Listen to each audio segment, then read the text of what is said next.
En quart, au terme de la séance de tir au but, le Real Madrid qualifié au bout de la nuit pour reste sur sa compétition favorite. Le Real Madrid doit vite se retourner vers la Liga, car un énorme match les attend ce samedi à 18h. Le Real Madrid se déplace sur la pelouse de la Céramique, où l'objectif est de gagner pour prendre provisoirement la première place de la Liga Est, mettre la pression sur le FC Barcelone. Bonjour à tous et bienvenue. Et maintenant, place aux conférences. Carlo Ancelotti a comparu devant les médias à la Ciudad Real Madrid à la veille du match contre Villarreal, correspondant à la 28e journée de Liga qui se disputera au stade de la Céramique, samedi 18h30. Nous sommes encore dans un processus de récupération. Très peu de temps s'est écoulé depuis le dernier match et ils n'ont pas tous récupéré. Nous serons mieux demain. C'est un aspect que nous devons prendre en compte pour préparer ce match contre un adversaire qui est toujours compliqué. Nous devons jouer un match intelligent pour tenter de le gagner. Il faut faire un effort supplémentaire. Nous n'aurons pas la fraîcheur habituelle car nous n'avons pas le temps suffisant. Mais il faudra mettre de la qualité, la bonne attitude et de l'intelligence. Il n'y a pas qu'une seule manière de gagner. Il faudra jouer un match intelligent. Peu.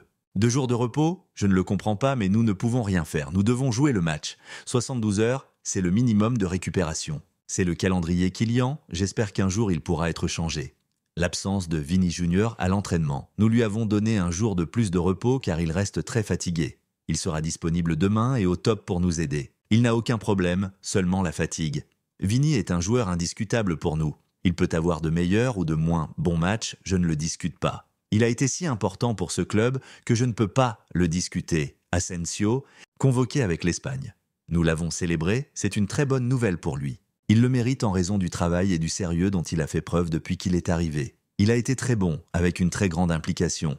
J'espère que ce sera la première de nombreuses convocations. Le calendrier exigeant. Depuis janvier, nous n'avons pas arrêté de jouer tous les 3 jours. Nous sommes mi-mars, et c'est trop même pour moi qui ne joue pas. Il n'y a pas de temps pour récupérer de la pression des matchs, mais je ne peux rien faire. La seule manière de freiner cela est de s'arrêter, mais je ne veux pas arrêter, car j'aime ce que je fais. On donne la priorité à la partie la moins importante, qui sont les droits télé, l'argent, et ce qui passe en dernier, c'est la récupération des joueurs et le risque de blessure. Le penalty de Julián Álvarez. Pour nous, le match s'est terminé et nous sommes contents d'être en quart. Nous sommes concentrés sur le prochain match. Une période avec de nombreux matchs se termine et nous voulons bien la terminer pour aborder la trêve dans une bonne dynamique. Changerait-il la règle?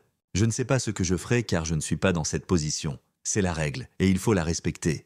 Le bilan de la saison. Malgré toutes les difficultés, nous arrivons en mars dans les 3 compétitions les plus importantes, la Liga, la Ligue des Champions et la Coupe du Roi, en luttant et nous battant. Cela n'était jamais arrivé ces 3 dernières années et c'est une très bonne chose. Nous devons progresser, oui, mais nous ne sommes pas si mauvais au sujet d'Andri Keil. N'est pas entré pour tirer un penalty. Vinicius était fatigué et je voulais mettre un joueur plus frais. La motivation, il faut encore plus pousser les joueurs au niveau de la motivation pour le match de demain que pour les 8e de finale de la Ligue des Champions. La motivation arrive sans rien faire pour ce genre de match. Demain, il faudra un peu plus pousser l'équipe.